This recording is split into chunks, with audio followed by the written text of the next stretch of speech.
L'épervier et son architecte. Introduction. Yaoundé, quartier d'Otza. Il est encore tôt, ce 12 mars 2019, quand des véhicules de police prennent position autour d'une résidence. La scène, à elle seule, n'a rien d'exceptionnel dans l'histoire récente du Cameroun.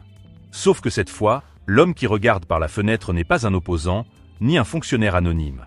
C'est celui qui, pendant plus de 15 ans, a occupé les postes les plus sensibles de l'appareil sécuritaire de l'État, et qui a lui-même supervisé ce genre d'opération contre d'autres. Mais ce n'est pas tout. 4 ans plus tard, dans l'enceinte d'un tribunal, cet homme va prononcer une phrase qui va donner à toute cette affaire un éclairage radicalement différent. Une phrase qui ne concerne plus seulement un contrat d'armement ou une accusation de détournement, mais une rivalité au sommet même de l'État. Ce dossier, Camé News l'a suivi de près.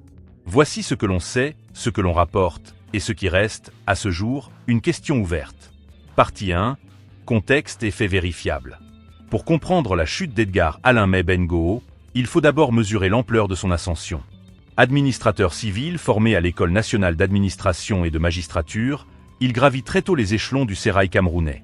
Préfet, puis directeur du cabinet civil de la présidence de la République de 1997 à 2004, un poste qui le place au contact direct des secrets de l'État. Il devient ensuite délégué général à la Sûreté nationale, autrement dit patron de la police, de 2004 à 2009. Il termine son parcours ministériel à la tête du ministère délégué à la Défense, jusqu'à sa sortie du gouvernement le 2 mars 2018, avant un bref passage au ministère des Transports. C'est dans ce rôle sécuritaire que Meb Ngo va devenir l'un des visages les plus reconnaissables de l'opération anticorruption Épervier, lancée au Cameroun pour poursuivre les auteurs présumés de détournement de fonds publics. Cette opération a conduit à l'arrestation de plusieurs anciens hauts responsables de l'État. Jean-Marie Atangana Mebara, ancien secrétaire général de la présidence, Polycarpe Abba, ancien ministre des Finances, Yves-Michel Fotso, ancien directeur général de la Camer. Le tribunal chargé de juger ces affaires, le tribunal criminel spécial, a été créé spécifiquement pour connaître des faits de détournement de fonds publics portant sur des montants supérieurs à 50 millions de francs CFA. Le 12 mars 2019, c'est au tour de Meb Ngo. L'unité spéciale en charge des enquêtes sur les détournements de fonds publics signe, la veille, un ordre de garde à vue le visant, ainsi que son épouse et plusieurs anciens collaborateurs. Il est soupçonné, selon la presse, de détournement et de surfacturation, dans un dossier lié notamment à un contrat d'armement conclu avec la Chine. La presse locale évoque à l'époque une fortune personnelle considérable, bâtie en partie grâce à des marchés publics obtenus par ces entreprises. Le 31 janvier 2023, après plusieurs années de procédure, le verdict tombe, 30 ans de réclusion criminelle. Voilà pour les faits judiciaires établis, documentés et non contestés dans leur déroulement. Mais un homme qui a passé 30 ans à actionner les leviers de l'État sécuritaire ne tombe généralement pas par accident. Et c'est là que le dossier prend une tournure plus politique. Partie 2. Le conflit et les tensions au sommet de l'État. Pour situer cette affaire, il faut remonter à ce que plusieurs titres de presse camerounaise et panafricaine ont décrit, dès 2019, comme une guerre de tranchées au sommet de l'État. D'un côté, Edgar Alain Meb Ngo, longtemps considéré comme un prétendant discret à la succession de Paul Biya. De l'autre, Ferdinand Ngo, secrétaire général de la présidence de la République. Poste qui en fait, de facto, l'un des hommes les plus puissants du pays. Le journal Jeune Afrique a documenté, à l'époque, ce que plusieurs observateurs présentaient comme un affrontement entre deux réseaux d'influence rivaux au sein du pouvoir camerounais, l'un et l'autre revendiquant leur proximité avec des figures différentes de l'entourage présidentiel. D'autres titres sont allés plus loin dans l'interprétation. Un article publié en octobre 2019 par Actu Cameroun, citant Jeune Afrique, rapportait que la décision de faire arrêter l'opposant Maurice Kamto fin janvier 2019, puis Edgar Alain Meb Ngo un mois plus tard, aurait été attribuée par le journal panafricain à un duo formé par Ferdinand Ngo et Paul Atanga Nji, ministre de l'administration territoriale. Il faut le préciser avec la même rigueur que la source elle-même. Jeune Afrique, selon cet article relais, ne donnait alors aucun détail sur la manière dont cette influence se serait exercée concrètement. C'est une attribution rapportée, pas une preuve établie. Ce qui est vérifiable, en revanche, c'est le contexte immédiat de l'arrestation. Selon Jeune Afrique, quelques jours à peine avant d'être interpellé, Meb Ngo avait rencontré le chef d'état-major des armées sans que ce dernier ne laisse rien transparaître de ce qui se préparait. Un observateur cité par le journal établit un parallèle avec l'arrestation d'un autre cadre de l'État, celle de l'ancien directeur général de la Société camerounaise des dépôts pétroliers. La veille de sa chute, celui-ci se trouvait encore aux côtés du patron de l'armée, qui ne lui avait rien laissé deviner. Ce sont là les manières du chef de l'État, résume la source citée. Mais ce n'est pas tout. Car l'homme qui, ce matin de mars 2019, découvre les forces de l'ordre à sa porte, est précisément celui qui avait supervisé ce type d'opération pendant les 15 années précédentes. La méthode qu'il avait appliquée à d'autres, l'arrestation soudaine, sans préavis, l'absence de toute mise en garde préalable de la part de proches bien informés, s'est retournée contre lui avec une précision presque symétrique. Partie 3. Décryptage. La déclaration qui change la lecture du dossier. C'est ici qu'intervient l'élément central révélé par Jeune Afrique dans son enquête « Les déchus de la République ». Devant les magistrats du tribunal criminel spécial, Edgar Alain Meb Ngo aurait déclaré qu'1 an avant son arrestation, Ferdinand Ngo l'avait menacé de l'envoyer en prison. Une menace qu'il décrit, selon ses propres mots rapportés par le journal, comme ayant été finalement mise à exécution. Il est essentiel d'être précis sur la nature de cette information, pour ne pas lui faire dire plus qu'elle ne dit. Il s'agit d'une déclaration de Meb Ngo lui-même, faite dans le cadre de sa défense, et rapportée par un média. Ce n'est ni un jugement de la Cour, ni une preuve établie du rôle de Ferdinand Ngo dans cette affaire. Camé News la rapporte comme telle, une pièce du dossier, un élément de contexte, et non un verdict. Ce que cette déclaration fait, en revanche, c'est déplacer une partie du débat public. Jeune Afrique le formule ainsi. Si cette déclaration est exacte, elle transforme la lecture de l'affaire, en suggérant que l'arrestation de Meb Ngo ne résulterait pas uniquement d'une enquête judiciaire sur un contrat d'armement, mais s'inscrirait aussi dans une rivalité personnelle entre deux hommes qui se sont longtemps côtoyés au sommet de l'appareil d'État. C'est une lecture que les avocats de la défense eux-mêmes ont portée devant l'opinion publique, en dénonçant ouvertement, selon Jeune Afrique, le caractère politique du dossier. Faut-il pour autant conclure que la procédure judiciaire n'était qu'un habillage ? Rien, à ce stade, ne permet de l'affirmer avec certitude. Et ce n'est d'ailleurs pas ce qu'affirme Jeune Afrique. Une procédure judiciaire et une rivalité politique ne s'excluent pas nécessairement. L'histoire récente du Cameroun a déjà montré des dossiers où les deux dimensions coexistent, sans qu'il soit toujours possible, de l'extérieur, de démêler la part de l'une et de la part de l'autre. C'est précisément ce que ce dossier illustre, et c'est en cela qu'il dépasse le simple fait divers judiciaire. Partie 4. Analyse. La mécanique d'un système qui se retourne contre ses propres enfants. Mesdames et messieurs, il y a un vieux proverbe que beaucoup de Camerounais connaissent. Le feu qui brûle la case du voisin peut finir par chercher la tienne. Et lorsqu'on observe cette affaire avec un peu de recul, on se rend compte que le véritable sujet dépasse largement le destin d'un seul homme. Ce qui mérite d'être observé, c'est la mécanique elle-même. Ce gigantesque engrenage du pouvoir qui, depuis plusieurs décennies, semble fonctionner selon des règles que tout le monde devine, mais que presque personne n'écrit officiellement. Au Cameroun, le pouvoir ressemble parfois à une immense partie de chaise musicale. Tant que la musique joue, chacun danse avec le sourire, chacun applaudit le chef d'orchestre, chacun est persuadé que sa chaise lui appartient pour toujours. Puis, brusquement, la musique s'arrête. Et celui qui, quelques heures auparavant, distribuait les ordres découvre qu'il n'a plus de siège. Les autres continuent de danser comme si rien ne s'était passé. C'est peut-être cela, la plus grande leçon politique de cette histoire. Pendant des années, Edgar Alain Meb Ngo a occupé certains des postes les plus stratégiques de l'État. Il a dirigé des administrations sensibles. Il incarnait une certaine puissance de l'appareil sécuritaire. Son nom ouvrait des portes. Son cortège faisait s'arrêter la circulation. Les gyrophares annonçaient son passage avant même qu'on aperçoive son véhicule. Dans un pays où les symboles comptent énormément, cela voulait dire quelque chose. Au Cameroun, lorsqu'une dizaine de véhicules noirs arrivent avec des sirènes, les vendeurs de beignets lèvent la tête, les motos se rangent sur le côté et même les policiers deviennent soudain très polis. On se dit immédiatement, voilà quelqu'un qui compte. Mais le pouvoir est un invité très particulier. Il entre sans frapper. Et il repart sans prévenir. C'est probablement ce qui rend cette histoire si frappante. Selon les éléments rapportés publiquement, celui qui représentait hier encore l'autorité de l'État s'est retrouvé quelques années plus tard dans une situation radicalement différente. Ce contraste nourrit aujourd'hui de nombreuses analyses et alimente les débats sur le fonctionnement des institutions. Et c'est précisément ici que commence la véritable satire. Parce que, soyons honnêtes, au Cameroun, on a parfois l'impression que le fauteuil ministériel est fabriqué avec des roulettes invisibles. Aujourd'hui, vous êtes installé. Demain, le fauteuil glisse tout seul. Après-demain, quelqu'un d'autre est déjà assis dessus comme si vous n'aviez jamais existé. Le plus extraordinaire n'est pas que des responsables quittent leurs fonctions. Cela arrive dans tous les pays. Ce qui intrigue davantage, c'est la vitesse avec laquelle certains passent, dans le regard de l'opinion, du statut d'homme incontournable à celui d'ancien responsable dont presque plus personne ne prononce le nom dans les cérémonies officielles.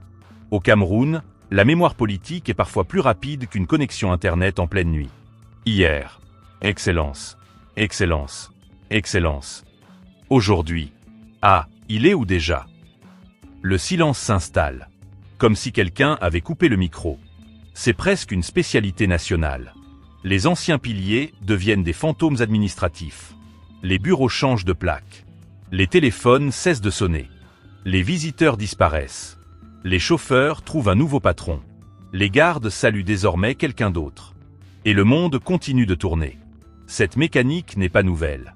Elle semble se répéter depuis plusieurs décennies. Les visages changent. Les costumes changent. Les véhicules changent. Mais le scénario paraît souvent identique. On monte. Très haut. On devient indispensable. Puis un matin, tout s'arrête. Comme si quelqu'un avait simplement appuyé sur un interrupteur. C'est précisément cette répétition qui interroge de nombreux observateurs. Car lorsqu'un phénomène revient régulièrement, il cesse d'être uniquement une affaire individuelle. Il devient un sujet d'analyse politique. Selon Jeune Afrique, Edgar Alain Meb Ngo partage aujourd'hui la prison centrale de Kondangui avec Jean-Marie Atangana Mebara, dont l'arrestation remontait à une période où Meb Ngo occupait d'importantes responsabilités sécuritaires. Le magazine indique également que les deux hommes se côtoieraient sans véritablement se fréquenter. Quelle image saisissante! L'histoire politique semble parfois écrire des scénarios qu'aucun romancier n'oserait proposer à son éditeur. Les couloirs changent. Les bâtiments changent.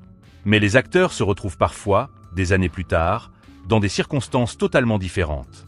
Et là, le proverbe camerounais reprend tout son sens. La roue tourne, mais elle ne prévient jamais celui qu'elle va écraser. Attention toutefois. Cette observation ne signifie pas que toutes les procédures seraient identiques ni qu'elles répondraient aux mêmes causes. Chaque dossier possède sa propre réalité judiciaire. Chaque affaire repose sur ses éléments. Chaque décision appartient aux juridictions compétentes. Mais la répétition de ces trajectoires nourrit naturellement le débat public. Elle pousse les citoyens à s'interroger sur la manière dont fonctionne le pouvoir. Et c'est probablement cela qui mérite d'être discuté. Car un État ne se mesure pas seulement à la puissance de ses institutions. Il se mesure aussi à leur prévisibilité. Dans un État solide, les règles doivent être connues d'avance. Les citoyens doivent savoir pourquoi une décision est prise. Les responsables doivent connaître les conséquences de leurs actes. Lorsque les règles paraissent difficiles à lire pour l'opinion publique, les interrogations se multiplient. Et les rumeurs occupent alors l'espace laissé vide par les explications. Voilà pourquoi cette affaire dépasse largement le cas personnel d'Edgar Alain Meb Ngo. Elle interroge le fonctionnement du système. Elle interroge la manière dont l'autorité se construit. Elle interroge la manière dont elle s'exerce. Et surtout, elle interroge la manière dont elle disparaît. Conclusion, une histoire d'homme. Ou une leçon sur le pouvoir. Au terme de cette analyse, une chose apparaît clairement. Il faut distinguer les faits établis des interprétations. Les faits connus sont publics. Une carrière exceptionnelle. Des responsabilités parmi les plus importantes de l'État. Une arrestation en mars 2019. Une condamnation à 30 ans de réclusion prononcée en janvier 2023. Et des déclarations rapportées par Jeune Afrique dans lesquelles Edgar Alain Meb Ngo affirme avoir reçu, 1 an auparavant, une menace qu'il attribue au secrétaire général de la présidence. Ces déclarations existent. Elles sont rapportées. Mais elles demeurent des affirmations de l'intéressé. Elles ne permettent pas, à elles seules, d'établir les motivations exactes de la procédure judiciaire. C'est une distinction essentielle. Le rôle d'un média responsable n'est pas de transformer des hypothèses en certitudes.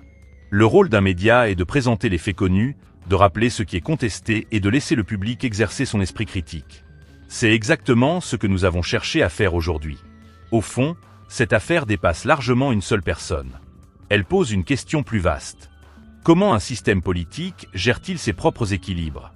Comment préserver la confiance des citoyens dans les institutions? Comment garantir que la lutte contre la corruption soit perçue comme impartiale, quels que soient les acteurs concernés? Ces interrogations ne visent pas un individu. Elles concernent le fonctionnement de l'État. Et elles méritent d'être discutées avec sérieux. Comme le disent souvent les anciens chez nous, le pouvoir est comme une calebasse pleine d'eau. Celui qui la porte doit marcher avec prudence, car une seule glissade suffit pour tout renverser. Épervier, le dossier Glencore, le silence qui pèse sur Yaoundé. Une question agite aujourd'hui les cercles économiques et politiques du Cameroun. Un procès s'annonce à des milliers de kilomètres de Yaoundé, dans une salle d'audience de Londres. Et pourtant, c'est bien à Yaoundé, dans les couloirs feutrés des ministères et des sociétés d'État, que l'onde de choc se fait le plus sentir. Une entreprise suisse, un géant du négoce de matières premières, est accusé d'avoir arrosé de pots de vin des responsables camerounais pour obtenir du pétrole à prix cassé. Mais 2 ans après l'ouverture théorique d'une enquête locale, un silence de plomb règne. Aucun nom, aucune charge, aucune audience. Le Cameroun regarde son pétrole partir, ses caisses se vider, et attend. Mais ce n'est pas tout. Car derrière cette affaire, une question plus vaste se profile. Celle de la capacité, ou de l'incapacité, de l'État camerounais à se juger lui-même. Partie 1. Ce que l'on sait, ce qui est établi. Reprenons les faits, tels qu'ils sont documentés. Le groupe Glencore, l'un des plus grands négociants de matières premières au monde, est visé par une procédure judiciaire portant sur des versements de pots de vin estimés à environ 11 millions de dollars, soit près de 7 milliards de francs CFA. Ces sommes auraient été distribuées, selon les éléments déjà connus, à des responsables de la Société nationale des hydrocarbures, la SNH, et de la Société nationale de raffinage, la Sonara. La période concernée s'étend de 2011 à 2018. L'objectif de ces versements ? Obtenir des cargaisons de pétrole brut camerounais à des conditions préférentielles, très en deçà des prix du marché. Et pourtant, un détail change tout dans la portée de cette affaire. Le procès qui doit établir les responsabilités du côté de Glencore ne se tiendra pas à Yaoundé. Il s'ouvrira devant la justice britannique en juin 2027. Autrement dit, c'est un tribunal de Londres, et non un tribunal camerounais, qui sera en première ligne pour faire la lumière sur une affaire qui a pourtant saigné les ressources de l'État camerounais. Un fait mérite d'être souligné avec la plus grande clarté pour distinguer ce qui relève du prouvé de ce qui relève de l'allégation. Les aveux et éléments à charge concernant les versements de pots de vin proviennent des procédures menées à l'étranger contre Glencore elle-même.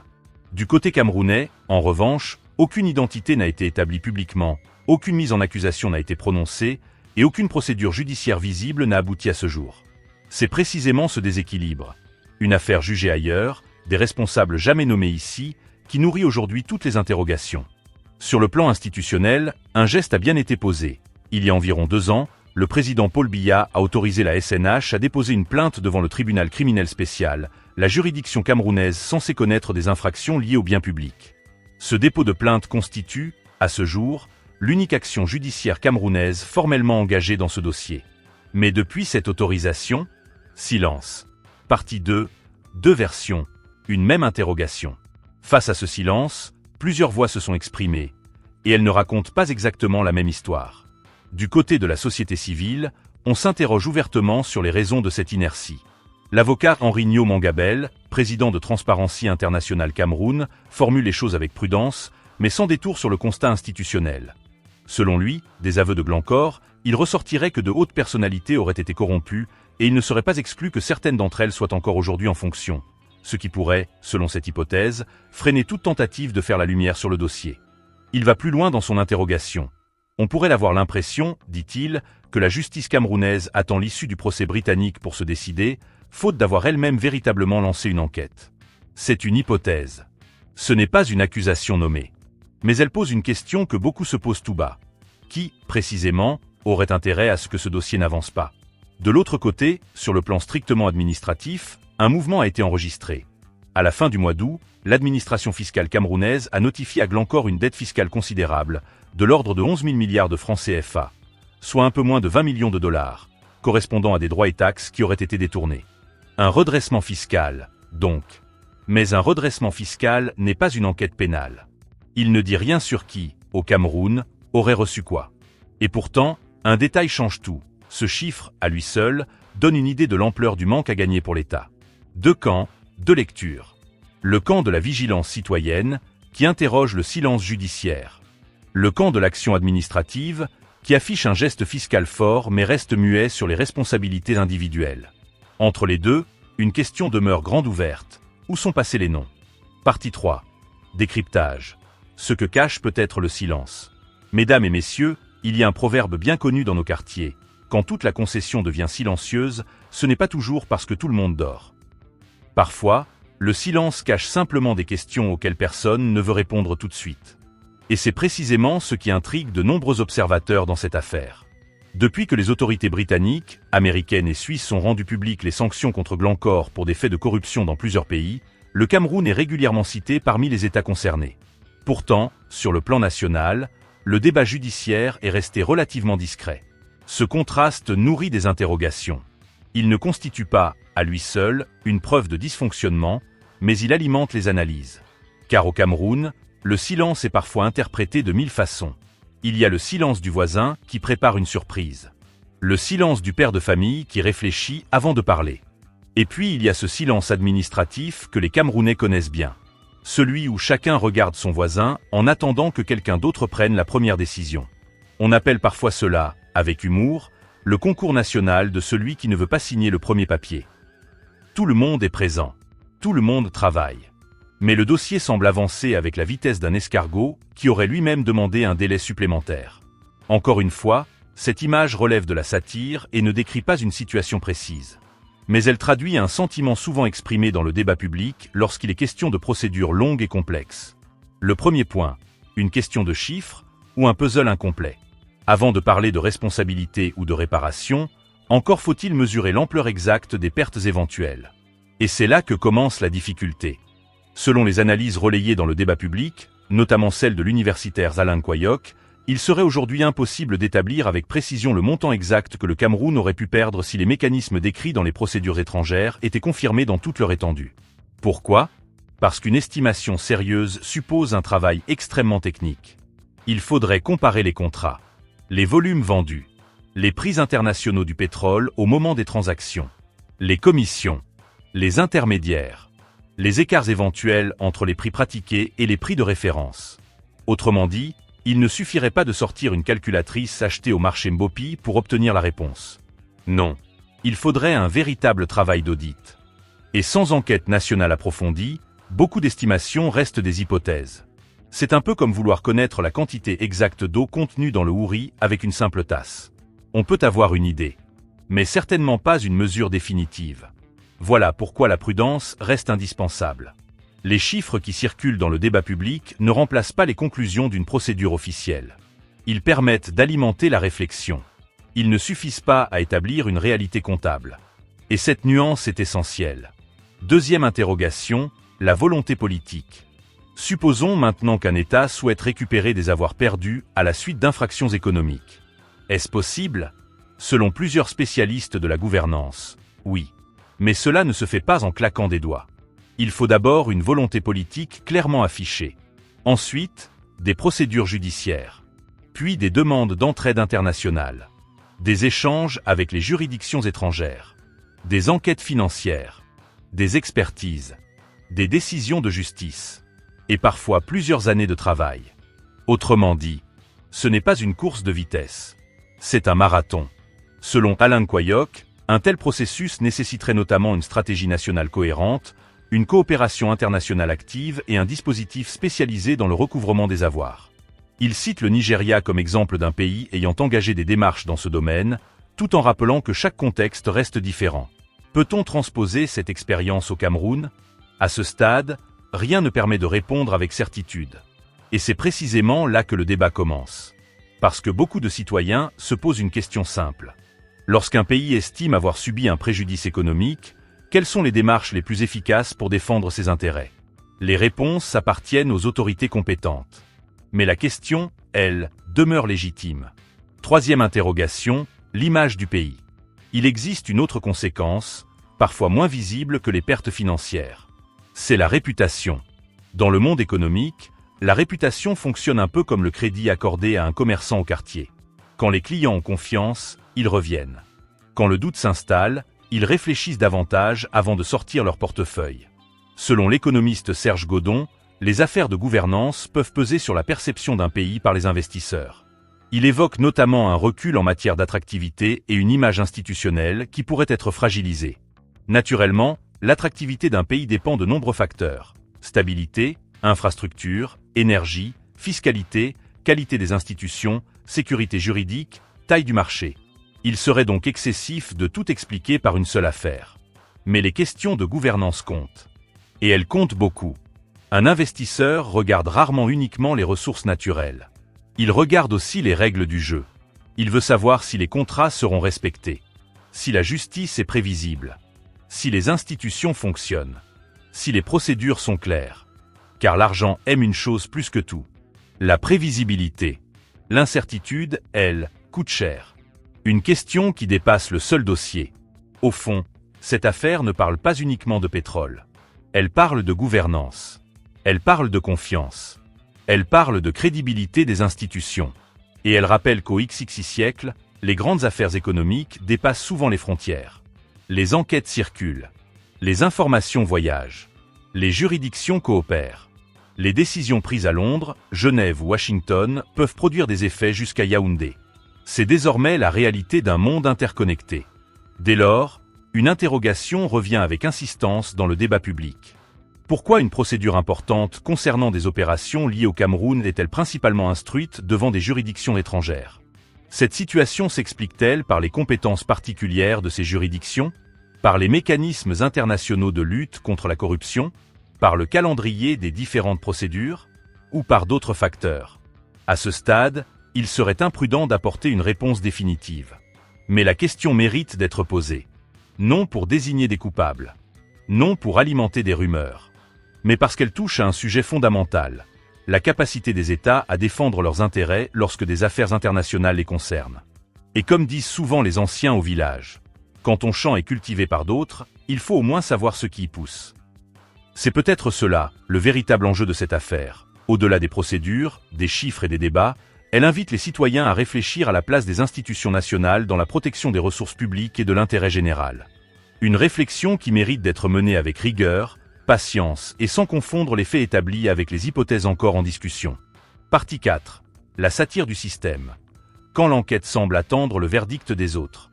Mesdames et messieurs, il existe un vieux dicton camerounais qui dit « Quand tout le village regarde le même arbre sans cueillir les fruits, c'est peut-être que chacun attend que l'autre monte le premier. » Cette image résume assez bien l'impression que peuvent parfois donner certains grands dossiers publics. Attention, il ne s'agit pas ici d'affirmer qu'une institution aurait volontairement renoncé à agir. Ce serait impossible à soutenir sans éléments de preuve. Mais il est permis de constater qu'entre le moment où une affaire éclate sur la scène internationale et celui où l'opinion publique perçoit des avancées concrètes au niveau national, il peut parfois s'écouler beaucoup de temps. Et chez nous, au Cameroun, le temps administratif est une notion presque philosophique. Le temps normal, c'est 24 heures. Le temps politique, c'est quelques mois. Mais le temps administratif, lui, semble parfois avoir été inventé par quelqu'un qui possédait l'éternité. On pourrait presque en rire si les enjeux n'étaient pas aussi importants. Imaginez un instant. Une affaire est révélée à l'étranger. Des autorités judiciaires étrangères enquêtent. Des procédures avancent. Des audiences sont annoncées. Des documents sont produits. Des entreprises reconnaissent certains faits devant leur propre juridiction.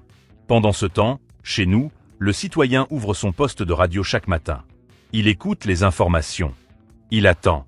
Le lendemain, il attend encore. Le mois suivant, toujours la même attente. L'année suivante, l'attente semble avoir obtenu un contrat à durée indéterminée. Au Cameroun, on dit souvent avec humour que certains dossiers vieillissent tellement dans les bureaux qu'ils finissent par connaître le nom des agents de sécurité. Le dossier arrive tout neuf. Quelques mois plus tard, il connaît déjà le gardien du bâtiment.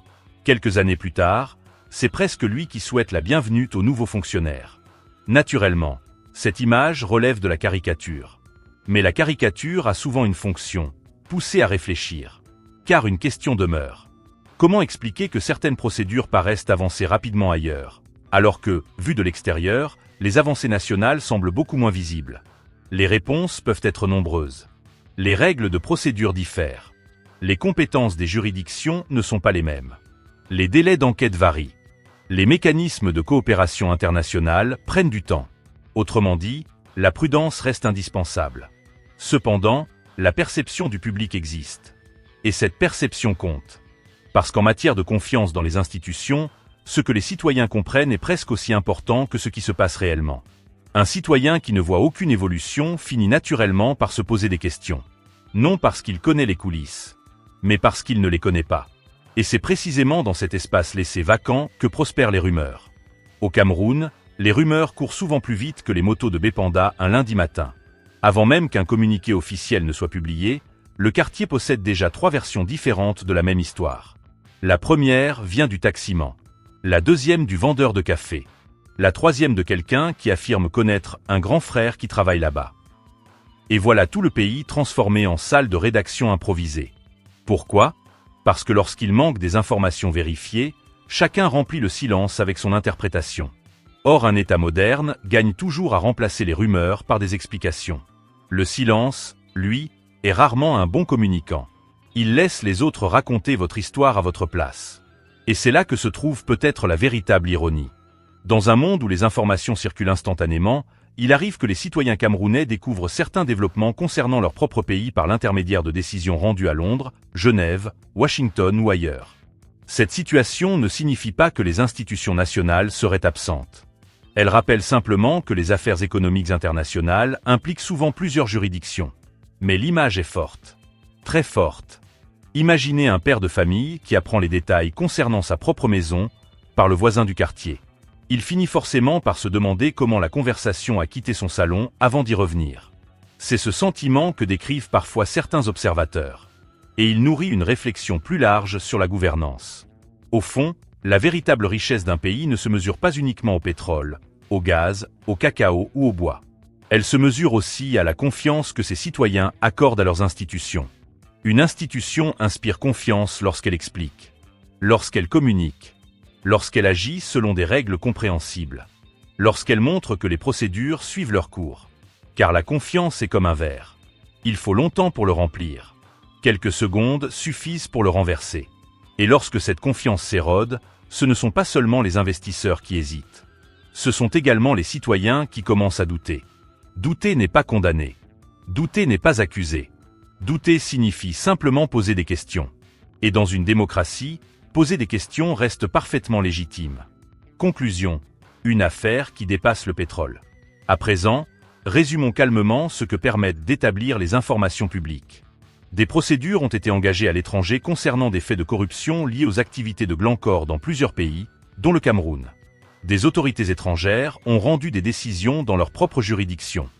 Au Cameroun, une plainte a été annoncée il y a plusieurs années, tandis qu'un redressement fiscal a également été évoqué publiquement. À ce stade, les suites judiciaires nationales visibles demeurent limitées dans les informations accessibles au public. Cela ne signifie pas qu'aucun travail n'existe. Cela signifie simplement que l'opinion publique ne dispose pas de tous les éléments. Et cette distinction est importante. Cette affaire ne pose donc pas seulement la question d'éventuelles responsabilités individuelles. Elle pose aussi une question institutionnelle. Comment un pays protège-t-il ses ressources? Comment renforce-t-il la confiance dans ses institutions? Comment assure-t-il la transparence lorsque des dossiers sensibles concernent l'intérêt général? Ces interrogations dépassent largement un seul dossier. Elles concernent l'avenir de la gouvernance. Elles concernent la crédibilité économique. Elles concernent la capacité d'un État à rassurer aussi bien ses citoyens que ses partenaires. Comme disent souvent les anciens, une maison solide ne craint pas qu'on ouvre les fenêtres, parce que la lumière ne fait peur qu'à ceux qui préfèrent rester cachés. Suivre une affaire de cette nature ne revient donc pas à prononcer un jugement. Le jugement appartient aux tribunaux. Le rôle des journalistes est différent. Présenter les faits connus. Signaler les zones d'incertitude. Donner la parole aux analyses. Et rappeler, à chaque étape, ce qui est établi et ce qui reste à démontrer. C'est dans cet esprit que Camenews continuera à suivre ce dossier. Le procès annoncé à Londres constituera sans doute une étape importante, mais il ne répondra pas nécessairement à toutes les questions que se posent les Camerounais. Au final, la réflexion essentielle est peut-être celle-ci.